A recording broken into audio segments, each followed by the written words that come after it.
2002'den bu yana iktidarda olan AK Parti'nin genel dış politika çizgisini böyle periyotlara ayırarak isterseniz analiz etmeye çalışayım. Ben kabataslak 3 ana bölüme ayırıyorum AK Parti'nin dış politikasını. 2002-2011 arası, 2011-2016 arası ve 2016'dan bu yana. 2002-2011 arası son derece batıcı, son derece Avrupa Birliği yanlısı. Avrupa Birliği'ne üye olmaya çalışan bir ülke var ve AB'nin değerlerini ve normlarını dış politikasında da merkeze koyan bir AK Parti var. Komşularla sıfır sorun politikası AB'nin değerleriyle uyumlu. Ondan sonrası İran'la, Suriye ile mevcut rejimlere rağmen işbirliği yapmak AB normlarıyla uyumlu. Avrupa Birliği'nin ve Amerika Birleşik Devletleri'nin Orta Doğu bölgesine model bir ülke olarak lanse ettiği bir Türkiye var bu zaman diliminde. Yani İslam ve demokrasi, İslam ve liberal demokratik batılı değerler bir arada nasıl olur? İşte AK Parti örneğinde Türkiye'de olur. İşte rol model Türkiye. Böyle bir bakış açısı var. 2011-2016 arası biraz Arap Baharı ile birlikte değişmeye başlayan bir dönem. Tabii 2011 yılında önemli iki olay oluyor. Bir tanesi AK Parti 3. seçim zaferini kazanıyor ve açık ara yani önemli bir başarı. Artı Arap Baharı ortaya çıkıyor. Bu iki olay dış politikada da aşırı bir özgüven şeklinde kendini gösteriyor. Yani bu Ahmet Davutoğlu ile özdeşleştirilen biraz düzen kurucu ülke Türkiye çizgisi. Yani yeni bir düzen kuruluyor. Taşlar yeniden kayılıyor yakın bölgemizde ve bu yeni düzenin oluşmasındaki ana kurucu unsur Türkiye olmalı. Türkiye kendini bu noktada özgüvenle hissetmeli. Çünkü ülke içinde nereden nereye gelmiş, ekonomi 3 kat sıçramış, Türkiye'ye yönelik olumlu algı dünya çapında son derece açıklanıyor, gözlemlenebiliyor. Ve Batı'nın bölgedeki varlığına karşı da bir tepki söz konusu bölgede ve bu karşı duruşun mimarisini veya nasıl anlatsam temsilciliğini en ideal AK Parti yapar. Yani liberal demokratik değerler var okey ama bunlar tamamen körü körüne batıcılık anlamına da gelmiyor. İşte yeni bir düzen kuruluyor. Biz bunun amisi olalım.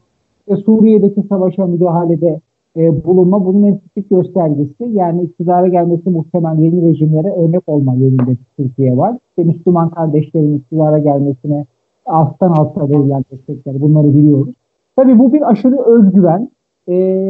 İstenilen sonuç sahada elde edildi mi diye sorarsanız elde edildiğini söylemek yanlış olur.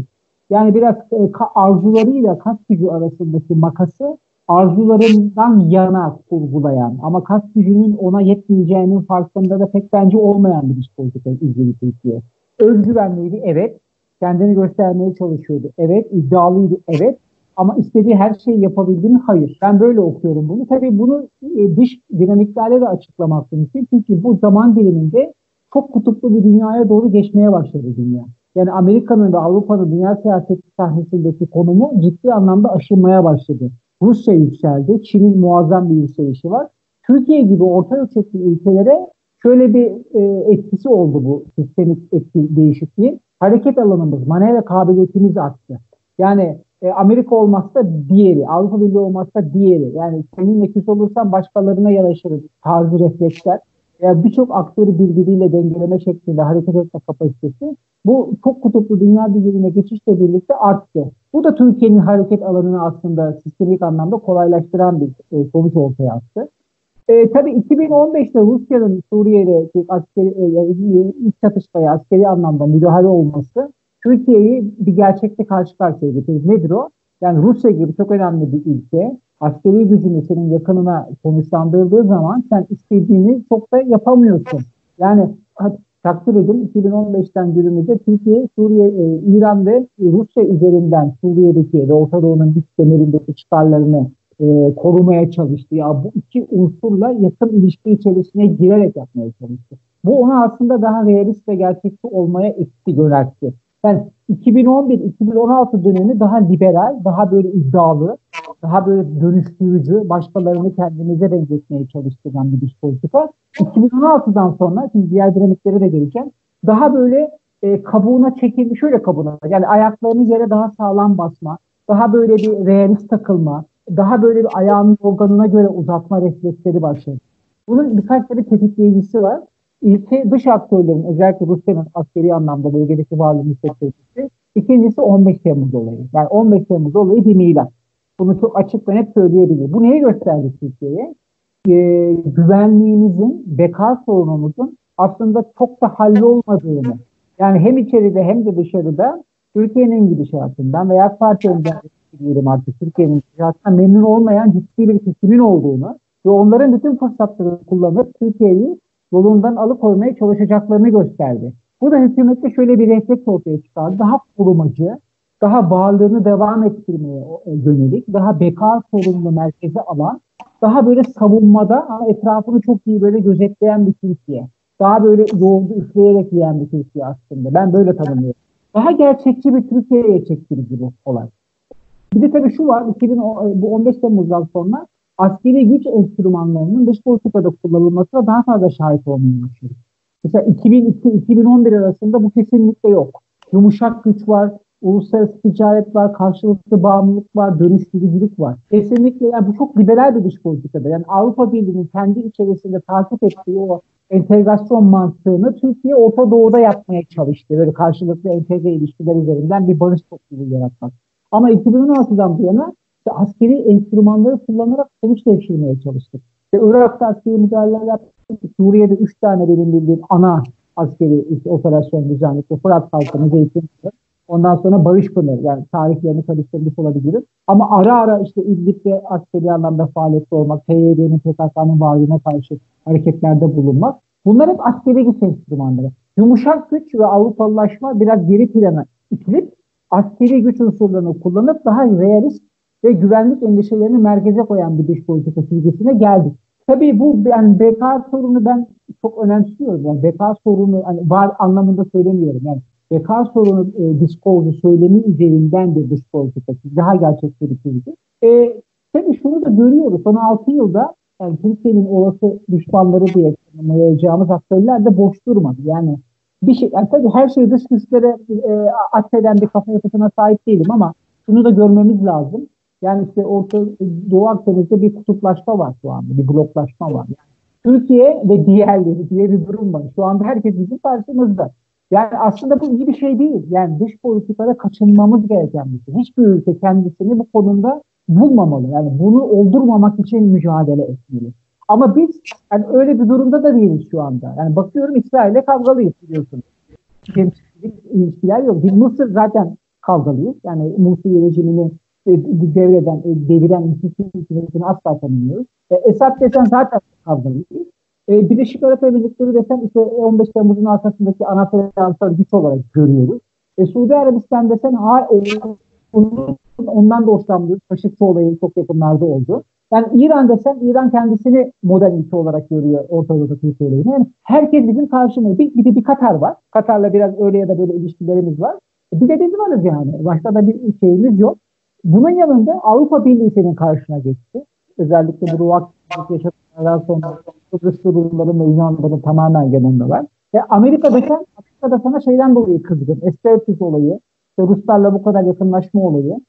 Onlar da o şekilde artı 15 Temmuz sırasında işte Fethullahçıların Türkiye'ye gelmemekte direnmeli falan. Amerika ile Türkiye arasındaki o güven havasını zedeledi.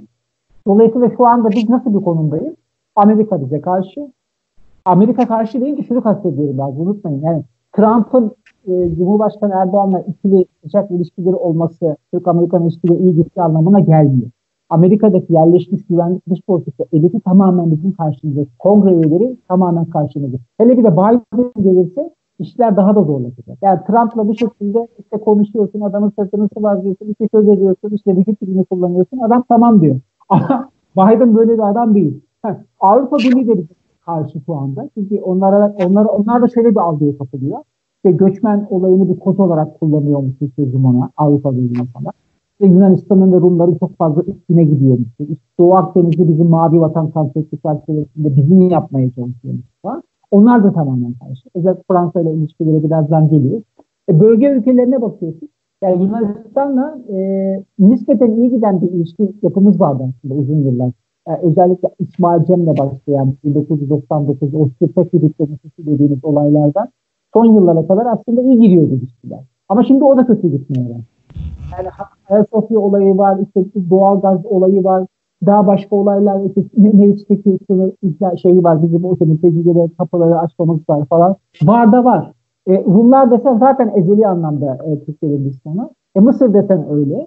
Yani şu anda böyle bir nasıl anlatsam savunmada aslında Türkiye ama savunmada görünmek de istemiyor. Çünkü devamlı savunmada görünmek seni zayıf olarak algılatır. Yani savunmayı dışarıda yani aktif defense yaparak yani ileride bir hücum hattı kurarak savunma politikası takip ediyor. Bunu da işte Libya'da mevcut Sarraj hükümetiyle, Ulusal Musabakat hükümetiyle 92 senenin sonlarında imzaladığımız o anlaşma çerçevesinde yapmaya çalışıyor. Askeri anlamda bütün sırlarını falan kullanıyor. Kısaca şunu da söyleyeyim. Belki diğer sorulara geçelim. Yani bize karşı oluştuğunu düşündüğümüz bloğu aktif bir dış politika takip ederek bu aktiflikten kastım özellikle askeri güç enstrümanlarının sıklıkla kullanılmasıyla yarmaya çalışıyor. Şu anda böyle bir haleti ruhiye içerisindeyiz bence. Aslında ben şöyle bakmak isterim. Yani biz kendi açımızdan baktığımızda olaya sizin çizdiğiniz resim cuk oturuyor. Yani çıkarlarını gerçekleştirmek adına inisiyatifler alan bir Türkiye. Madem burada bir pasta var, orada bir enerjiden pay alma kavgası var. Biz de alacağız. Çünkü en uzun sahillere sahip ülkelerden bir tanesiyiz Akdeniz'de. Bundan daha doğal bir şey olamaz. Yani varlığımızı hissettirmek istiyoruz. Bize normal gözüken birçok adım komşular tarafından anormal gözüküyor. Şöyle algılıyorlar. Acaba emperyal arzuları peşinde mi Türkiye? Osmanlı'yı birlikteye mi çalışıyor? Yani hayatı boyunca kendi sınırları dışarısına asker yollamamış bir Türkiye varken Kıbrıs hariç. Şimdi bakıyorsun Suriye'nin kuzeyinde Türkiye'siz bir şey olmuyor. Bakıyorsun Libya'ya Türkiye iki ana aktörden bir tanesi.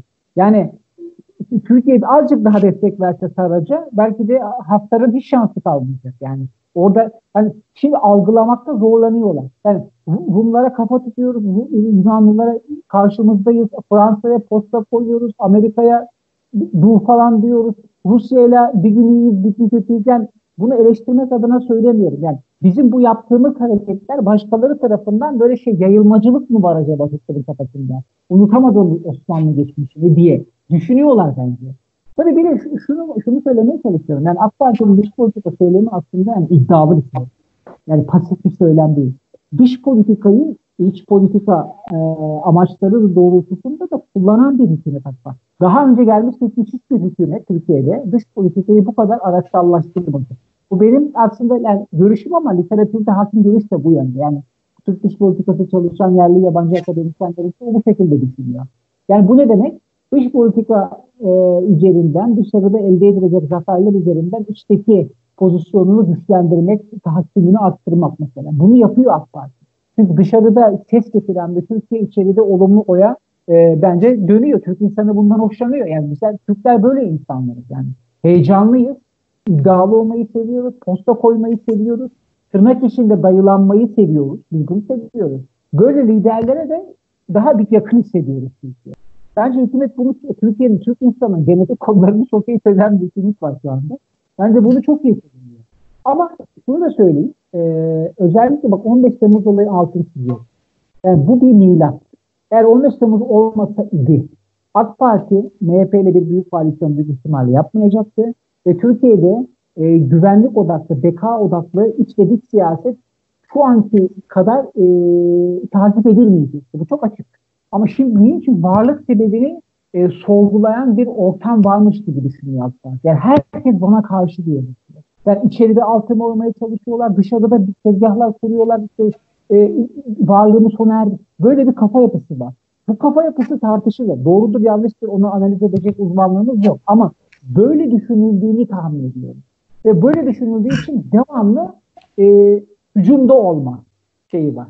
Hani durursam, bir nefes alırsam, bir görüşelim tamam dersem acaba daha da zayıf mı algılanırım, daha da mı üzerine kullanırlar? Şeklinde bir düşünce var bence. Ama şimdi şu ikili olarak bakarsanız Yunanistan'ın Türkiye'nin canını acıtma kapasitesi sıfır. Yani akla ziyan bir denge var Türkiye lehine. Ben yıllar önce yüksek lisans tezimi yazarken hani Kıbrıs sorunu çalışmıştık. Yani 90'ların ikinci yarısında şöyle bir gözlemim olmuştu. Türkiye'de Yunanistan'la ilgili çıkan haberlerin katsayısı 1 ise Yunanistan'da Türkiye ile ilgili çıkan haberlerin katsayısı 10. Yani kafayı Türklerle bozmuş bir milletten bahsediyor. Yani Bizans'a son vermiş, İstanbul'u ele geçirmiş, Ayasofya'yı sahiplenmiş. Yani bize takıntılı olmak onların genetik kodlarında var. Yani ben bunu anlıyorum. Yani ama özgüvenli olması gereken biziz. Yani biz Yunanistan'dan kopacak bir şeyimiz yok yani. Yunanistan Fransa'nın bence özellikle Avrupa Birliği içerisindeki ülkeler arasında birinci geliyor. Türkiye'ye karşı kullandığı bir güç. Almanya'da o kadar kullanmıyor. Yani Almanlar, Türklerle Yunanlar çatışsın, kavga etsin. Hatta en son krizde ara buluculuğu Merkel yaptı mesela biliyorsunuz. Ama Yunanistan üzerinden biraz bizim böyle canımızı acıtmak, biraz bizi taşımak isteyen çevreler var. Yani yok dersek yalan söylemiş oluruz. Sonuçta Fransa emperyal bir ülke. Avrupa Birliği'ni de kendi emperyal çıkarlarının bir aracı olarak görüyor. Türkiye ile Doğu Akdeniz'de özellikle bir egemenlik, bir paylaşımı istemiyor. Yani pasif bir konumda görmek istiyor Türkiye. Yani ben tamamen düz mantıkla bakıyorum bu olaya. Yani bir milliyetçilik söyledi, düz mantıkla bakıyorum. Yani ama Türkiye'de diyor ki hayır diyor kardeşim olur mu öyle şey? Ben diyor dünyanın en gelişmiş ekonomisi arasındayım işte askeri güç kapasitem günden güne artıyor. Bakma şu anda ekonomik anlamda sıkıntılı olabilirim ama kapasitem hala şu maşallah yerinde. Arzuluyum, hevesliyim. Ben de söz söylemek istiyorum. Yani artık böyle sizin bölgedeki çıkarlarınızı yerine getiren bir ileri karakol gibi görmeyin artık beni. Ben stratejik anlamda otonomiye sahip, özgürlüğüm yüksek, kendi çıkarlarını kendisi tanımlayıp uygulayabilen bir aktör. Beni bu şekilde kabul edeceksiniz diyor. İşte mesela Erdoğan'ın bu dünya beşten büyük söylemi ve daha buna benzer birçok söylemi bunun aslında dışa vurumu. Ama Avrupalı ve Batılı neye alışmış? Farklı bir Türkiye'ye alışmış. Yani bu kadar bağıran, çağıran, posta koyan, eleştiren Türkiye istemiyorlar. Yani dolayısıyla onun verdiği bir rahatsızlık var. Bir de bence şu da önemli. Özellikle askeri anlamda ulusal savunmaya yaptığımız yatırım son AK Parti çok arttı. Yani dışa bağımlılık oranımız çok azaldı bizim. Eskiden %80 oranında dış silah mühimmatına bağımlıydı. Şimdi geçenlerde bir albayımızla konuşurken %40'a falan inmiş yani. Bayağı azalmış. Yani kendi öz kaynaklarım işte, drone teknolojisini biliyorsunuz. İHA'lar, İHA'lar. Yani Türkiye'nin çığır açtığını söyleniyor. Çok uzmanı değilim ama okuduklarımdan ben de bu açıkçası. Bu da bir rahatsızlık yaratıyor. İşte Libya'daki başarı. Yani kaç bin kilometre uzağında Türkiye'nin. Ama sınırlı sayıda asker varlığı ama önemli sayıda hava desteğiyle sahadaki dengeleri değiştiren bir Türkiye var. Yani bunlar görülüyor yani. Millet okuyor Türkiye'yi. Dolayısıyla bunlar hep rahatsızlık yaratıyor. Bence olacak yani bunlar. Bunlar uluslararası siyasetin doğasında olan şeyler. Yani daha dengeli gitmek zorundayız. Yani biz de böyle siyaseti yaparken, dış politikayı yaparken yani bu Kissinger çizgisi vardır. Yani dış politikada denge esastır. Başkalarını dönüştürmek, onları kendimize benzetmek tarzı bir gaileniz bence olmamalı. 2011-2015 arası biraz vardı bu. Bu tehlikeliydi. Yani çok öyle aşırı liberal takılmak dış politikada iyi bir şey değildi. He, bize benzemese dahi, mesela Mısır hiç bize benzemiyor şu anki iktidardır, öyle düşünüyorum. Evet. Ama pragmatik çıkarlar gereği konuşulabilmeli, ilişki kurulabilmeli. İşte ben böyle düşünüyorum. Yani Esad'la sevmediğimiz ortada, büyük ihtimalle asla barışmayacağız. Ama bir denge de bulunabilmeli. Yani bizim ulusal çıkarımızda olan bir şey bu. Yani ben Binali Yıldırım Başbakan olduğunda bir laf söylemişti hatırlarsınız. Yani düşmanları azaltıp dostları arttırmak gerekir. Realist bir çizgi. Bizim bu çizgiye bir an önce gelmemiz lazım.